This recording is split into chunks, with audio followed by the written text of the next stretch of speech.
strongly cautioned, the following programs are intended for mature audiences over the age of 18. These programs may contain some material that many parents would not find suitable for children and may include intense violence, sexual situations, coarse language, and suggestive dialogue.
Happy Tuesday night. We've got Lungburner here from Atlanta, Georgia, joining us tonight. How are you tonight, guys? Good, thank you. Yeah. Thanks for joining us tonight. Thanks for joining. Absolutely. So we're gonna just jump right into this shit, like right off. You know, fuck it. I'm gonna throw Mosh under the bus. Go ahead, Mosh. Wait. Can I interrupt you? You think I'm not fucking prepared? Let's go. Hold on. There's only one thing we want to talk about tonight. ABC News reported the other day that somebody cloned a dire wolf. Dude, don't get me started on that. I didn't see that. Don't get me started on that. So I'm a big wolf fanatic. I'm excited, frankly. I'm a big wolf fanatic. Okay, I mean, I have them on my arm. I have them all over my fucking house and everything else like that. But if this is really, really true, I'm going to fucking flip out. How adorable they are is what we want to know. Like, yeah, they are fucking adorable. All I got to say is I've seen Jurassic Park a whole lot of times. How this ends. I could just see this going very bad. 800 acre with a high wall around it, like specific space for this. Special feeding. Yeah. We've seen all the videos of, you know, big old dogs barking and stuff like that, and then all of a sudden it cuts to, and it's always a white girl. No racist thing about it, but it's always a white girl. Puppy. I'm sitting here like, are you fucking kidding me? She don't think fucking puppy till that thing fucking rips her to fucking goddamn shreds like a goddamn fucking scene in Silver Bullet. No fucking thank you. We'll lose more white girls that way. I've seen a whole lot of werewolf movies. No fucking goddamn thank you. I will pass. I will keep my ass away from the goddamn fucking giant wolf. No thank you. Fair enough. Since we're gonna go ahead and get started on it, I'm gonna throw him for a little bit of a curveball because I'm not gonna ask my normal go-to question. What is y'all's fantasy draft band? Ooh. Oh yeah. I'm talking about the whole lineup of everybody y'all would have on that damn thing. Still live or passed away.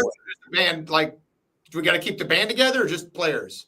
Nope, just all of them are specific people. Okay. All right, I'm gonna go. Okay. All right, here we go. Guitar player, Wayne Krantz. Okay. drummer Ginger Baker, bass player. Let me think about the bass player. Ant Whistle. That'd be a good one. Just Okay. like a band of wild people. A band of crazy people. Yeah. David Lee Roth. So you know, like three of them are dead and one is alive. It does not matter. It's this question is dead or alive. He fucking died a minute ago, homie. All right. But I mean, I don't know. You're can fucking. imagine You're the mosh pit on that one though. you're ballsy throwing David Lee Roth into it. Hey. You're talking about the fucking king of psycho. All right. That's me. That would be a fun band. I'm gonna go with Stevie Ray Vaughan, Jason. No, not Jason. Cliff Burton and John Bonham, and frontman. I mean, David Lee Roth. David Lee Roth. John Bonham and Cliff Burton are probably two of our. That's two of the ones that have been said the most. And also David Bowie. Yeah, we've heard David Bowie, but we've heard Lane Staley a lot too. Oh, Lane Staley. That's my favorite singer of all time. Yeah, we've had Lane Staley a lot, a whole lot. Yeah, I would say drummer Jean-Paul Gastier from Clutch. Nice. Oh, that's a good one. Okay. Bass player.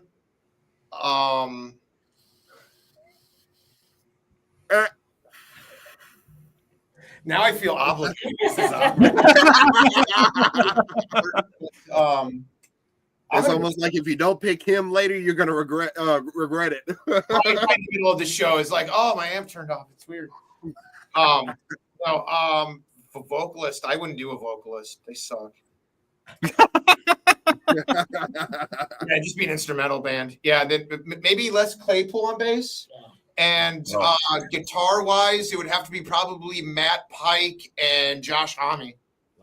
Okay, I understand that one. That's gritty. I can see it in his face that you're gonna pay for it later. All right, I'll stay with the rockers. Gotta have John Bonham on drums. Absolutely. I'm gonna alter my bass a little bit and go maybe with Jaco Pastorius. Okay. Guitar would have to be. I would go with Eddie Van Halen, but I would also want my singer to play guitar, and I would go ahead and put. I put Phil Lynott on guitar and bass, and Jaco can go sit down. And then I'll take on vocals and bass, and then I would probably take a second guitar would be Hendrix. So full lineup, that a lot too. Yeah, full lineup: Hendrix, Eddie Van, Phil Lynott, and John Bonham. Okay. Each and every one of y'all are trying to kill people in that mosh pit. Yeah, ain't y'all? Well, everybody would get killed in the mosh pit for my band because everybody that's fans of the bands is like fucking 60 now. So like, in the room with those people. Fair enough. So if you guys could go on tour, you could build a tour, and you could go on tour with any three bands. Who are those three bands that you would like to go on tour with? Oh man, Yob would be great. Yeah, Yob. That's a good one. Metallica, because I'm not going to be sleeping in a fucking van. I know that. That's a tour, bro. Like, I didn't realize we're making money. Yeah, right. Like, no one gets points for struggling. Shit. And who else? Go ahead and maximize that daggone venue. Bro, I would love to play with Opeth. Oh shit, that's a nice one. Yeah, just the presentation. I saw him live with Mastodon once, and I was like, I'd love to see how they just put together their whole show. It's just effortless. Or Mastodon. So you just named one of my favorite bands of all times, Mastodon. At the rehearsal studio that they own. So yeah, their room is right next door. Yeah, they're right. Oh, shit. I actually got to open for them way back when I was extremely young. They used to come down and play Savannah, Georgia before they got, real big, and I got to open for them once, and that's where I found and kept up with them, well after, and they're hands down one of my favorite bands. Great guys too, every one of them. Yeah, it's funny to us here because like we see them out like at just wherever, like having dinner at fucking Target. Like they're just normal people here in Atlanta. Like you know them or you don't, kind of thing. And then they go and they play for a cajillion people all over the world, you know, and they come back here and it's just like, oh, they're sitting at the fucking bar at Elmire. You know? I guess that's kind of like we've got some bands from around here that are like that. Like Kai Lessa is from here, Baroness is from here, Black Tusk is from here. So you see them a lot. All right, CB, you're up. So not music related, but what is your greatest fear? Spiders. Fuck those things. What? Straight up. Yeah. Jagz You have digs a what I'm rugby talking boogie about. for real? I will jump out of an airplane. I'll go to the bottom of the ocean. I'll run a race blindfolded. I want nothing to do with a spider. You know, I feel that way about lizards and frogs for some reason. They're harmless.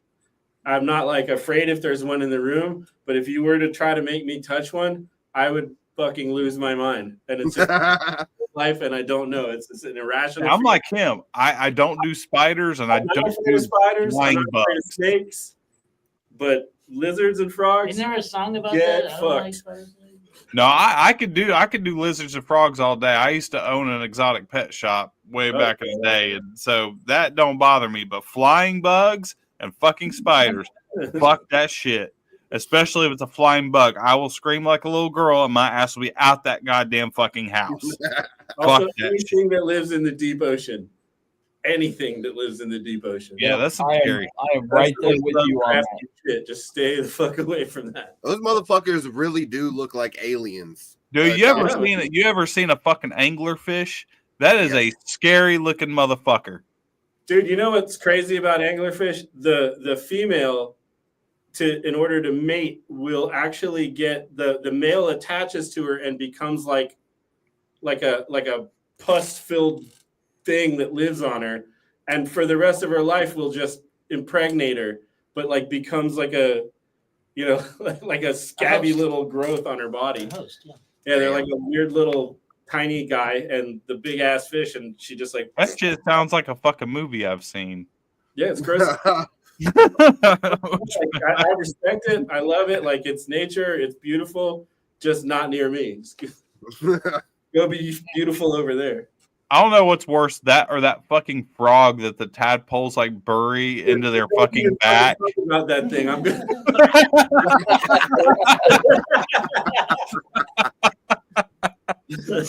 Oh, that's horrifying. I actually killed an octopus with a knife one time, like about 60 feet underwater. He was at a bar. Yeah. That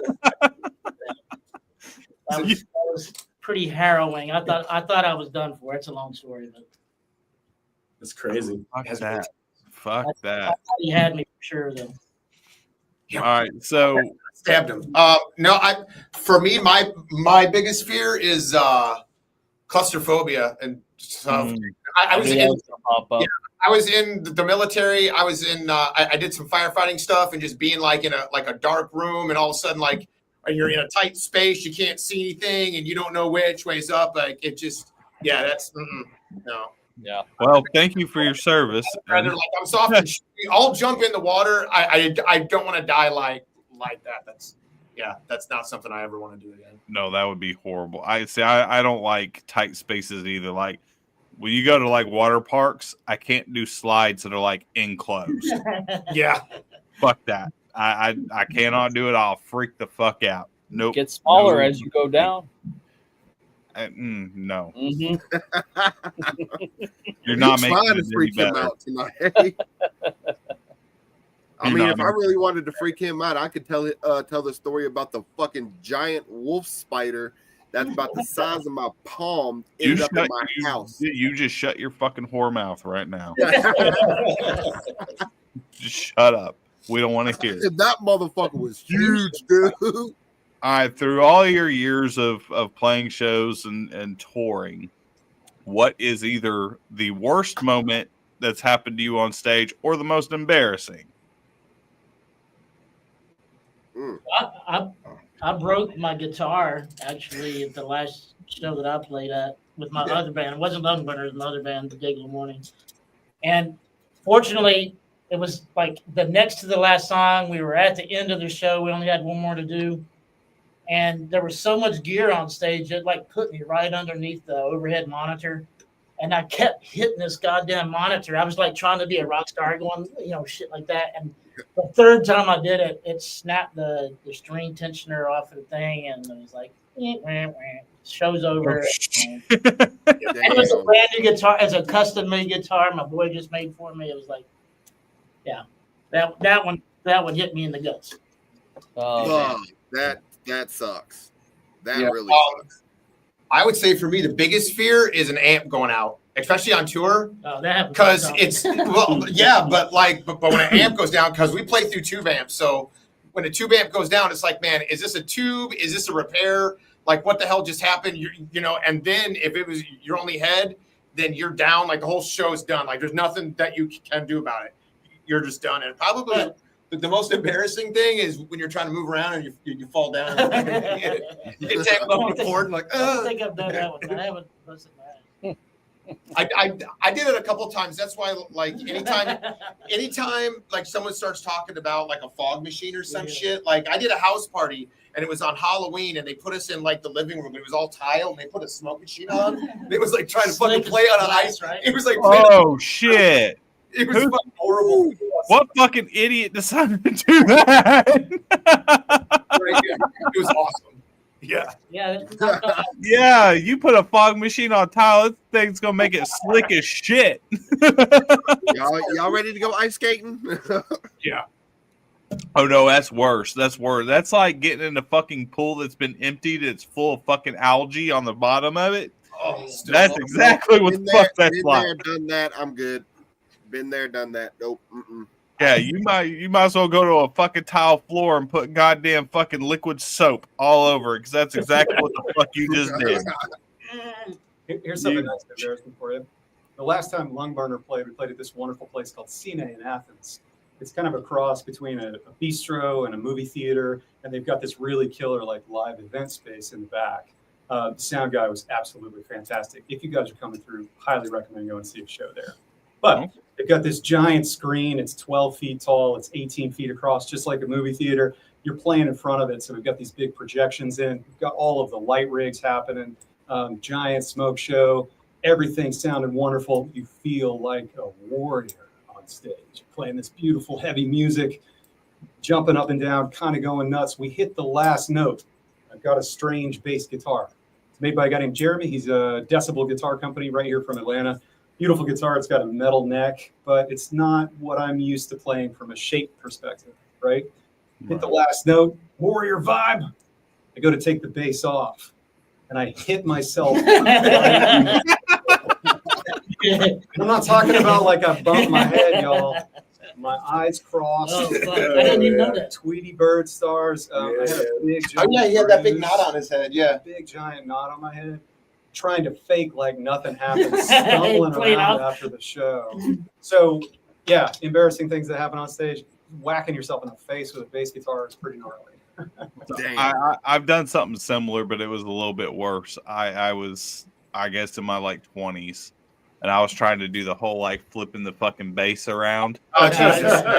My fucking, I flipped it around, and the fucking strap broke. Yeah. So it flies up in the air. And we were playing an outside venue, and it was really bright. Like the sun was like right in our fucking eyes to begin with, so I couldn't see shit. That motherfucker came down right on top of my head, fucking split my fucking head wide the fuck open. Chris Novoselic. I get it. Yeah, been there, done it. It's terrible. All right, CB, you up? All right, so. As far as what is your guys' favorite time of the day? Are you a night person or are you a daytime person? I wake up at like fucking 6 a.m. every day, and generally I'm asleep by like 10:30, 11 o'clock. Facts. Yep. Jesus, I was on night shift for so long between the military and getting out, working in like critical environments. I've been on nights for so long, like between 10 a.m. and 4 a.m. That's like, yeah. I can't sleep. I can sleep during the day better than I can at night. It's too quiet at night. I just can't do it. I'm with Jens. Yep. Night person all day long. All day long. All day, 4 in all the night. morning.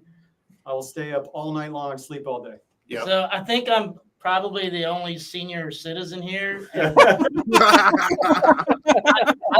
like my afternoon naps. Nothing is better than an afternoon nap. I do love a time traveling afternoon nap. I don't take long naps. 15, 20 minutes is all I need. But I wake up. That's because people wake you up, they're afraid you died. I wake up full good. I'm like, I wake up like, with a raging hard on after a 15-minute nap in the afternoon. I'm ready to go. Do you have wicked sleep apnea too? No. I do, man. That shit, like my whole life has been like, wake the fuck up, you're not breathing. And I'm like, Damn. I understand. I've always been a morning person. I don't know why. Even when I was a child, it was like my body had my ass up at like no later 6:30 a.m. My ass is fucking up and rocking and rolling. Come 10:30, I'm done for. It's from like age 14 to like maybe age 24, 25, I was probably hella night person. And then like the pain started, the pain of living as you approach your 30s. And then it just like logarithmically goes up into your 40s. I turned 48 on 420 and I am old as fuck and everything hurts. And I just want to be in bed as soon as possible. You're not far behind. You're not far ahead of me because I turned 42 this year, and I fucking get it. Like, yeah, man, I want to be up before anybody else so that nobody could fuck with me before I've had a cup of coffee. see, I'm the other way. It's not pain from like my body. It's just I don't like people. So like between 10 p.m. and 4 a.m. in the morning, I ain't got to deal with people. I ain't got to mess with anybody. Grocery stores are empty. It's nice. I wish I could drink coffee in the morning because like I've got a long ass commute to work. I live on a tiny island and I work on another island that's like an hour and a half away. So it's a long ass commute. But I'm so damn scared if I drink coffee, I'm gonna shit myself by the time I fucking get there. Yeah, it is real touch and go for me in the morning. I'm one of those people like that is fully activated by coffee. Like the minute that shit hits my mouth, I'm like, we gotta go.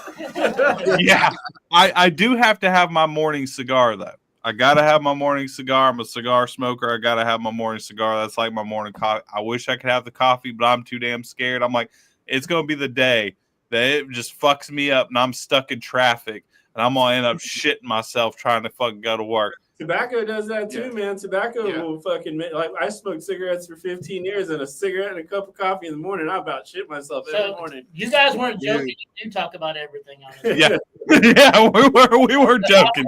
I didn't realize that we were going to be talking men's health now. Like, our whole thing on this is we like fans to actually get to know y'all as people. Yeah. Like actual, they don't need that regular everyday people because we're not cool enough to be fucking rock stars. I think y'all are. I mean, everybody's cool. They all got their own shit, but we like people to see you. As cool as everybody else is what I'm saying. Yeah, you gotta know I'm regular as rain. I eat something, I let go of something. That's how it works. Bananas, bran, that's how it works. Coffee, I give my take. Protein, cruciferous. I mean, look, like.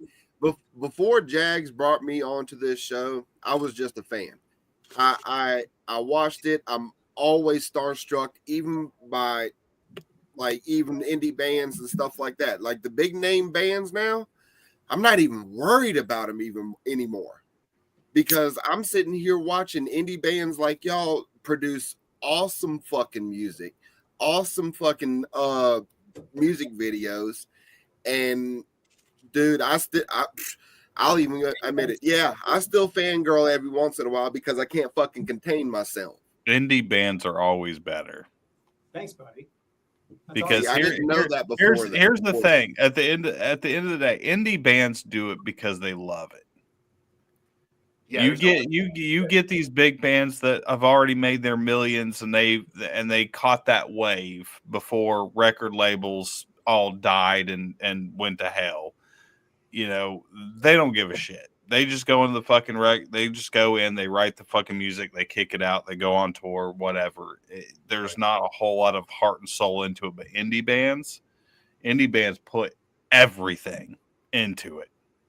Every fucking ounce of their entire body and soul is put into that music. And there's so many indie bands that I would put up against big bands that to me are 10, 25,000 times better than any of the fucking big bands. Well, we just we've got the inverse of fuck you money. We're not going to make money on this. We don't really care. It's never going to be like, oh my god, this next album better be good. So yeah, we could fuck us money. Yep. Dead. God damn it. People think I'm rich. I'm just bad with money. Yeah, no, it's like we don't have to worry about paying our bills with this. We just get to do whatever we want. So yeah, like there's a little bit more freedom in that. So I mean, I would hate to be one of those bands where it's like, you know, my mortgage is being paid by it in the next album. Like that'd be shitty. Yeah. Well, I mean, that's that, and I've said it a million times. That's why you see a lot of these bands.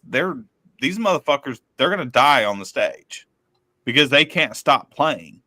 Right. And especially depending on how bad of a record deal they signed. If they fucking basically sign their fucking soul to that record label, they're fucked for life. They can never quit. Oh God, what was it? Richie Valley? There was a video of him up there, and it was like, oh my God, like why is this guy on stage? That's how Dick Dale was, dude. At the end of his life, he had to stay on the road just to afford the cancer medication. Mm-hmm. I mean, what do y'all feel about Ozzy being back on stage? Somehow that shit isn't free. Yeah. Yeah, nothing's free. I mean, well, hell, even Ozzy just won't fucking quit. That's Ozzy. Like nobody owns his ass. I feel like Ozzy loves it though, man. You know, like he does. He doesn't need the money at this point. He could have quit fucking 30 years ago and would have been fine. And I don't want to say the word Black Sabbath, but I have to say it in this context. Is that Black Sabbath sounds way cooler now because he can't sing as high as he used to. So they tune everything even fucking crazier lower. So they're starting to sound like all the bands that they inspired now. I just watched a video from like a few years ago and I was like, this shit is like drop C fucking, you know, like it was gnarly, dude. And I was like, you know, I would go see this a little slower, a little lower, you know. Okay. It's cool. It sounded good. They got a young enough guy playing drums, you know, that's cool. Right. I mean, speaking of, old memories and stuff like that, what was y'all's like growing up, what was y'all's best memory at a concert? Oh man, I saw so many killer concerts because I came of age in the 90s. I saw Nirvana at Bayfront Amphitheater. Saw Metallica twice on the Black. I saw Rush. I saw Soundgarden opening for Guns N' Roses on New Year's Eve. I could go on and on. I've seen so many badass shows, but they almost all happened back then.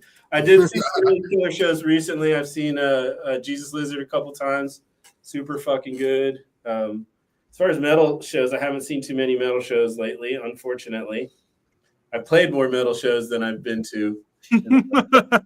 True. So I'm from West Virginia, and like when I say West Virginia, I mean I'm from like a coal camp in West Virginia, and so I never saw any live shows until I left, and I went in the Marines, and they shipped me out to California. So my very, very, very first show was the Clash of Titans with Anthrax, Slayer, Megadeth, and Alice in Chains. That was my first concert I ever went to. First show. Damn, you damn near had the big four.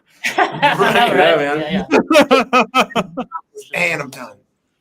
Yeah.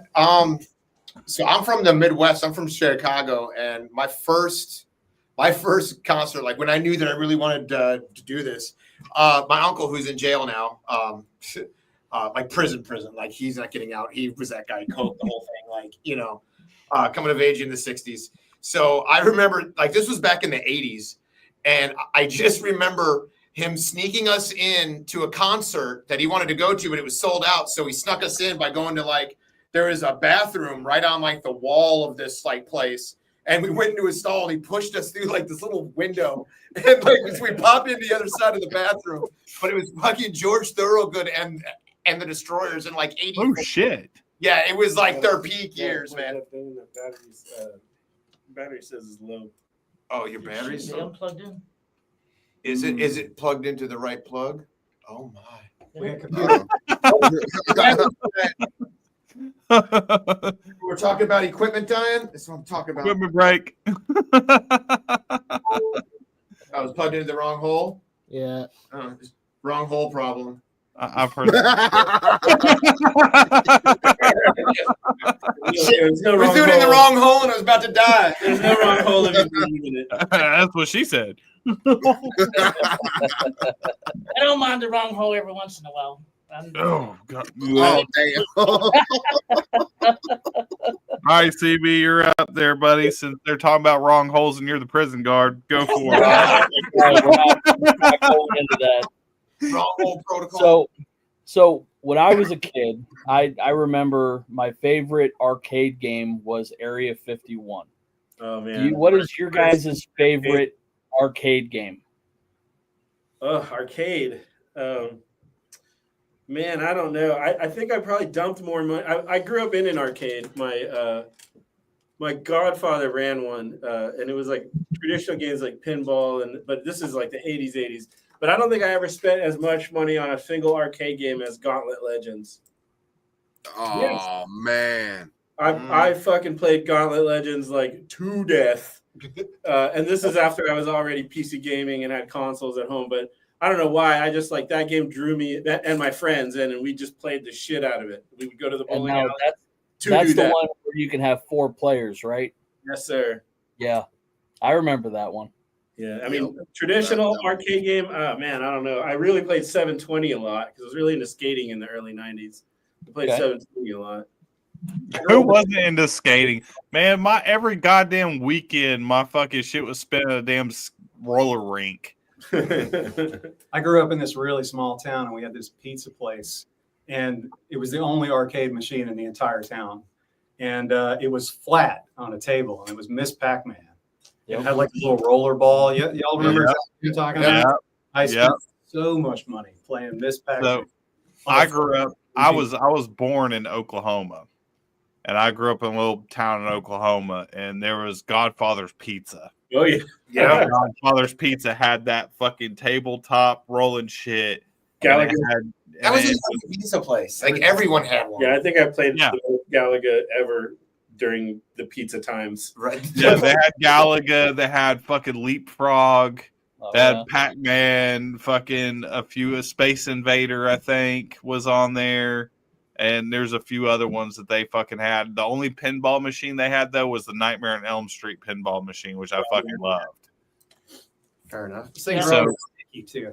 Pinball was my thing. They didn't really have arcade Electricity? games, and Well, it's because they didn't have electricity yet. Roll around with a stick, right?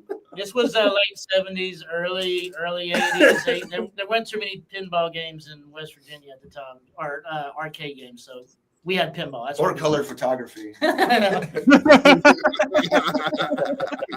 I still remember fucking black and white Polaroid. So we were poor, we couldn't afford color. Yeah, my first TV was the black and white TV, and I had a Polaroid camera. The 6600. I know. I tell people all the time. I'm like, man, when I grew up, we had the fucking old TV that you had to put the tinfoil on the antennas and fucking move that shit around to fucking get shit. Cable. It was a switch on this big brown box that would slide from left to right, and it would go like, and then you'd be on HBO. Variable resistance. Yeah, and if you were trying to watch the titty show on Cinemax, if you got it just yeah, Skinamax. Yeah, you could basically catch a titty every now and then. Blur. Yeah, like, I remember doing that shit. Like titties, and you'd be like, I saw one. I seen it. Yep. I did the same shit when I was a kid. Growing up for me, so I had a paper route. And like I said, I was on the south side of Chicago, and the local mall was on my paper route. So on Saturday mornings, I would go in there early, and the arcade guy would always leave the door open and all the like things. So I could go in there for like a half hour or whatever and just play with whatever I want. But I still remember Super Sprint and Rampage. Oh, Rampage. Rampage. Rampage was the shit. Those two were right next to one another. And yeah, just like the fucking spinning wheel and the gas pedal, and then just Rampage punching and eating people. Yeah, that was freaking hours of my life. I had Rampage on Nintendo, and that was like one of my fucking favorite fucking games on Nintendo when I got a Nintendo, because I think the first console I ever had was Atari. Yeah, if y'all remember Atari. I think most of us had that. My first game was I had Donkey Kong and Pole Position. And oh yeah, the game was rotten, but it was like the only thing there was that was rad to play it. Right? Yeah, that shit was fucking ridiculous, absolutely ridiculous. Dude, Oregon Trail. Yeah. Oh god, damn! Yeah, that's takes back to school. Oh, yeah.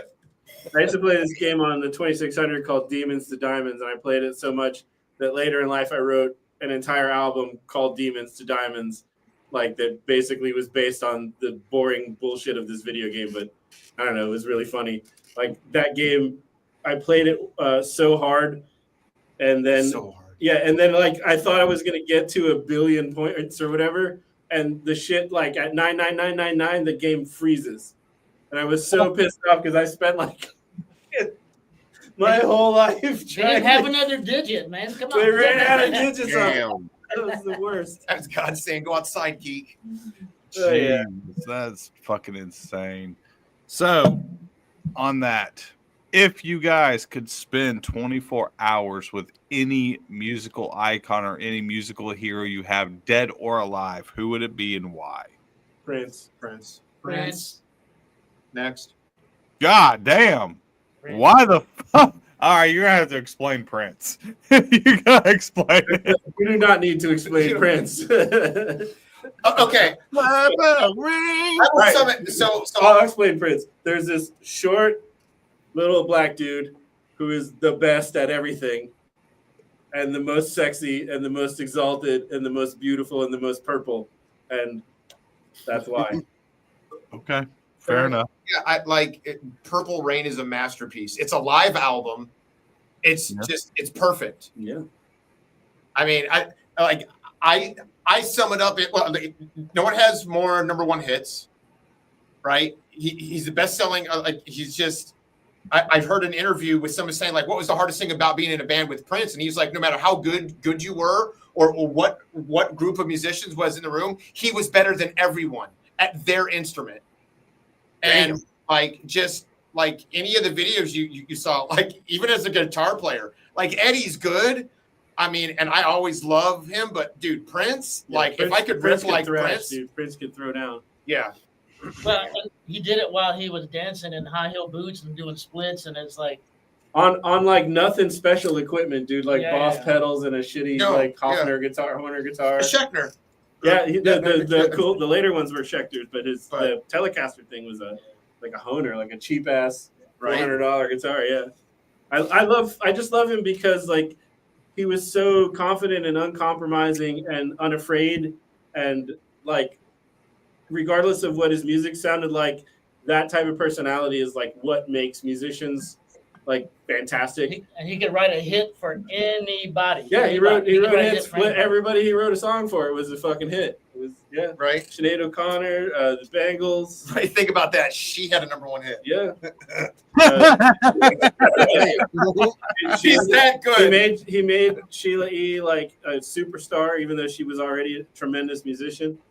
I don't know. He everything that he's like King Midas, man. Everything. Didn't he write the shit for More Stay in the Time too? Yeah, he wrote More Stay in the Time. Like he wrote his own dance fights, Yeah, he created that band for his movie, and then and then they got famous. Kind of like one of those musicians that everything they touch turns to gold, which they say the same shit about fucking Taylor Swift. Bowie's a close second for me, I think, though.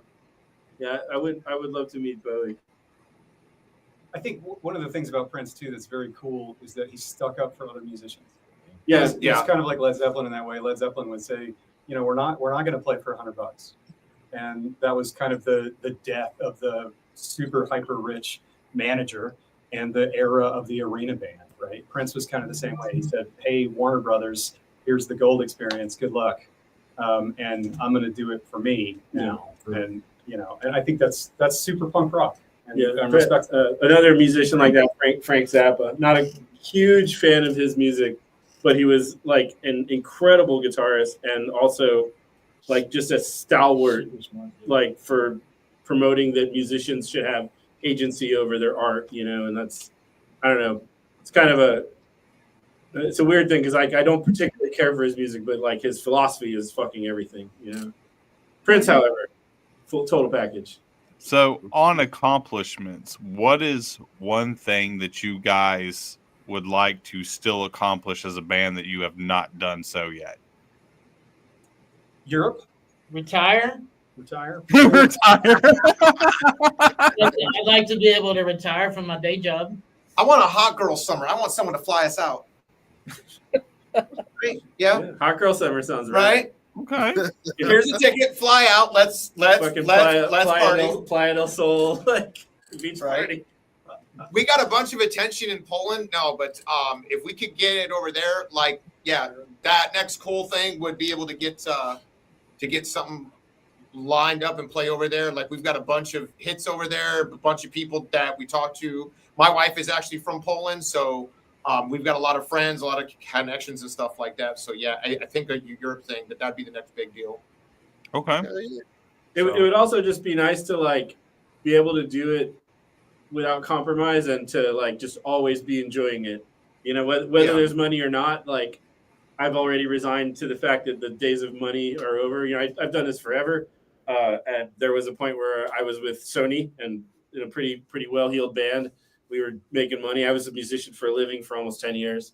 And it was the most miserable I've ever been because I was living the dream, but the dream became a fucking nightmare, you know? Like we just kind of, you have to wake up every morning and go, oh man, the thing that gives me the most joy in life, I now have to figure out how to feed myself doing that every day of my life.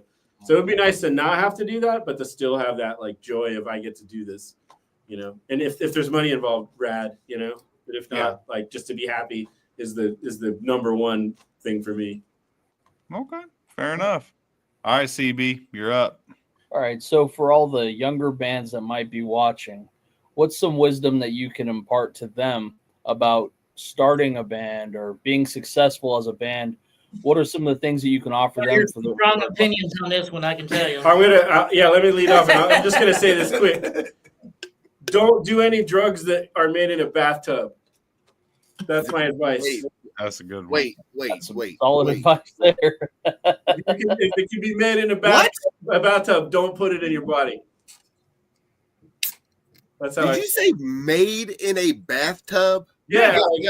Bathtub drugs, like anything that's just like, if it has a name that is not, that you can't trace back to like a laboratory or like a grower, don't fucking do it. You know, if it's called something like Grandpa's Ashes or like, I don't know, butt mustard, don't fucking do it, dude. Here's my thing. If it's not green or a fucking mushroom, don't fucking touch it. The bathtub drugs. And also, like, don't fucking do it if you're not serious. Because then you just are in the fucking way for all the people for whom it is serious. Like, if you're just doing it to fuck off for a summer or whatever, like, have your fun and get the fuck out of the way. Don't linger. Don't fucking linger if you don't love it. If it's not what you truly want to do, just fucking get out of the way. Right. Be professional. Like, show up on time. Have your gear ready. Have your gear work. When you're done, get the fuck off the stage. Don't play for an hour. Play for how long the set was given to you. Get the fuck off stage, and then stick around for the show. Yeah, stay till the end. Mm-hmm. That might be the biggest thing you could tell a young band. If you're there, be there when you're supposed to be there. Set up, play, have fun, meet everybody, and stay till the end. Yeah, I mean that like my old ass is doing it, you should be doing it too. Yeah, it shows respect. I mean, even if the very, very last band goes, I mean, they're gonna sit here and watch the whole fucking show. Yeah. Well, so I'll take it one step more. My piece of advice is like, so we've got a healthy scene down here, and every time you go to a show, you see the same people, the same core, and we're all the ones that are doing it. You know, we are the scene. There's so many bands out there that they're just like, oh, okay, you know, like I want someone to see me, and so they go to their show, they play, and then they take off. And just like they say, stay for everybody. Like you're going to learn so much by seeing other bands, seeing what they do. You're going to know everybody and the networking and the opportunities. Like there's so many, like who cares about your band? If they don't see you out and they don't see you at the different shows, you're not going to get the call. Right. The bands that everyone knows, that everyone like hangs out and has a beer, and they know that you're there to support other bands. Those are the ones that are going to get the call, and they should, because they're a part of that whole scene. So if you want to be a part of that scene, don't wait around for someone else to do it. Be a part of it, do it, get to know everybody, and be a good person and somebody that people want to work with. You're not a rock star. No one gives a shit. You know, like get on stage, get off a stage, show respect to everyone else. Don't get in the way. You're not a rock star yet. And even if you are, don't be a dick. I've said it. Your instrument. Right? Practice your fucking right. Know the fucking song. I've said it 100,000 times. If you want to succeed to any level, and especially in this day's music industry, networking is your greatest weapon. Yep. And everybody could be so much more successful if everybody would just work together and network instead of making it it's not a goddamn fucking sport. This ain't fucking football. Right. You're not out there scoring points for the one who fucking plays the heaviest goddamn song. There's no fucking points. Yeah. Oh. So get out there. You are there to play music, and you're there to entertain. That's it. When the other band is up there, I'd rather be the loudest motherfucker cheering on all the other bands than worry about how loud we are. I mean, shit, half the time I want to get off stage to see the next band. Yeah, agreed. Yeah. You know, there's something too that nobody's said yet. AC/DC, one of my favorite bands of all time. Before Malcolm died, they had to stop touring because Brian Johnson couldn't hear anymore. So y'all, wear your earplugs. It's a serious thing. You play music for 30 years and you can't hear anymore. You know, like we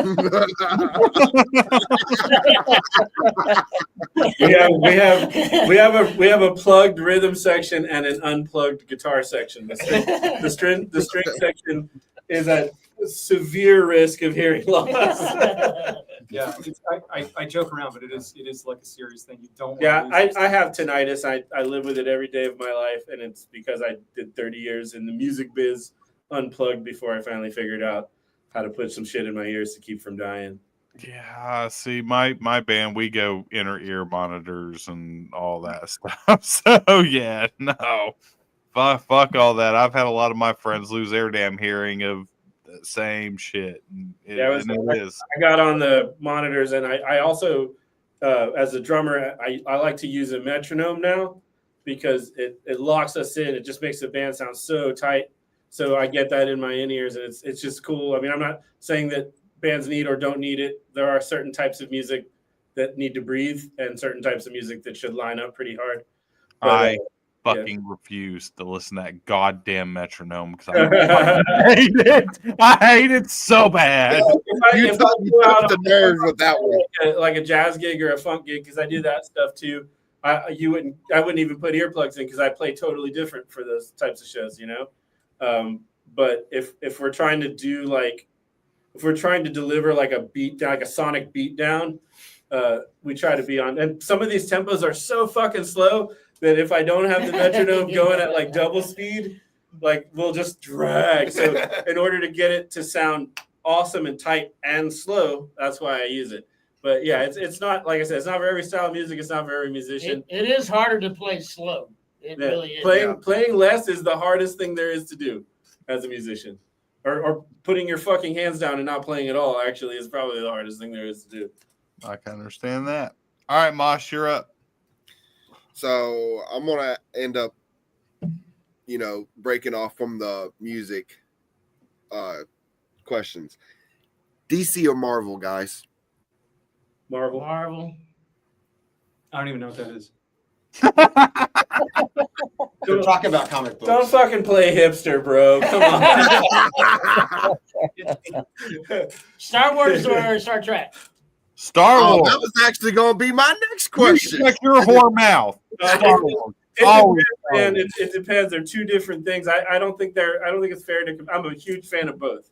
I don't think it's fair to compare them. Star Trek is like stage play in space, and Star Wars is a fucking shoot 'em up with a bunch of idiots and shitty dialogue, and it's a huge amount of fun. And so it's possible to love both of those things for what they are. Star Wars movies aren't supposed to be high art; they're supposed to be fun. You know. I am a gigantic Star Wars fanatic. Oh, dude, I've seen all of them except for the first in the theater on opening day. So I was just born after the first. I saw the first when it opened. Yeah, I guess you're 1,000. Fucking Yoda over here.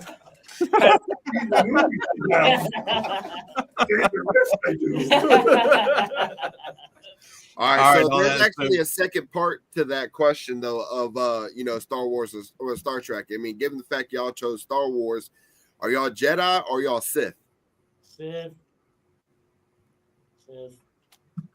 You know, I would say that I'm probably just part of the rebellion, because the Jedis are assholes too, and Lucas made sure that we saw that they were assholes in the Clone Wars. Like they basically built the Empire from their own stupidity, like during the fucking trade war. I don't want to get into this because I know you have Me and you could talk all night long about this. The Jedi's hands are covered in blood the whole way. You know. In fact, you see later. Fucking hypocrites. That's why I'm a Sith. You see later with the Skywalker saga and Yoda's like disenfranchisement, and then Luke's disenfranchisement, that in fact being a Jedi is not particularly great. So I would say I would rather be like, if I could be anybody, I would be in Rogue One, because Rogue One is the best fucking Star Wars movie by a mile. Empire's next, but Rogue One is the best one. Okay, fair enough. Unapologetically from me, I believe. Before we get into playing some of y'all's music, is there anything that you guys would like to plug? Also, where can everybody get your merch and where can they get your music? All right, so here's where everything goes.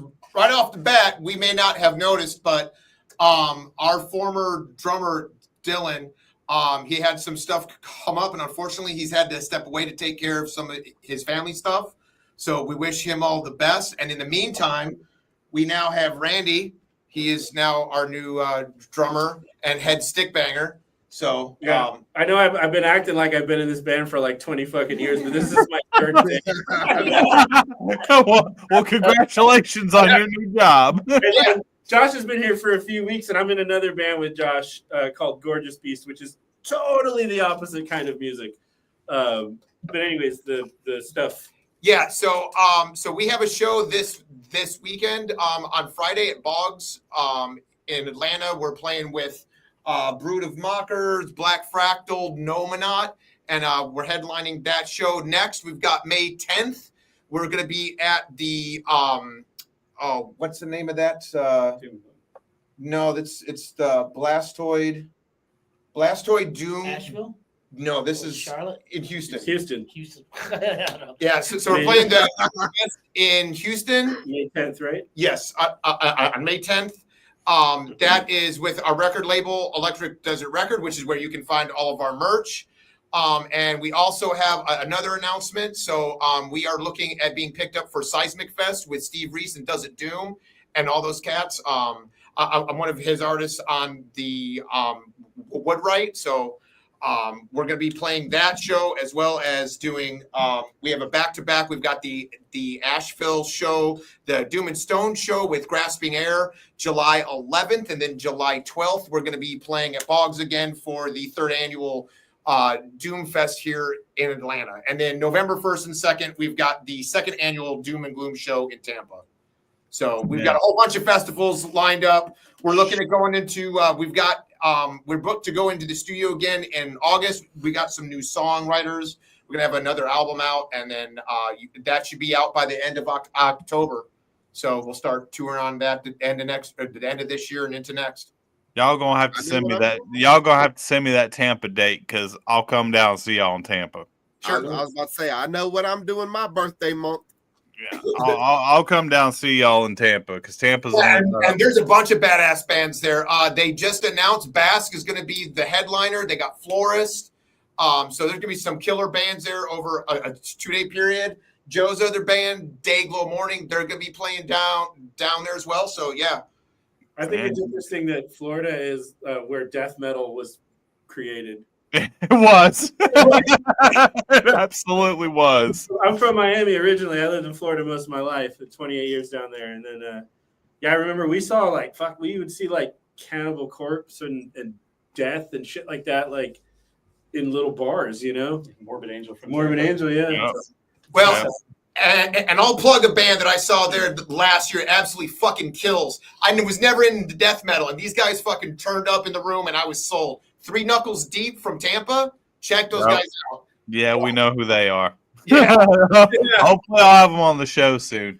But on that, everybody stick around, please, because we're playing the video for Requiem from them. Check them out. Go to all their Facebook, Instagram, all that shit that they got. Go like it. Go download their music. Go fucking buy the merch. On that, we are out of here. We'll be back tomorrow night with another fucking band. We love everybody.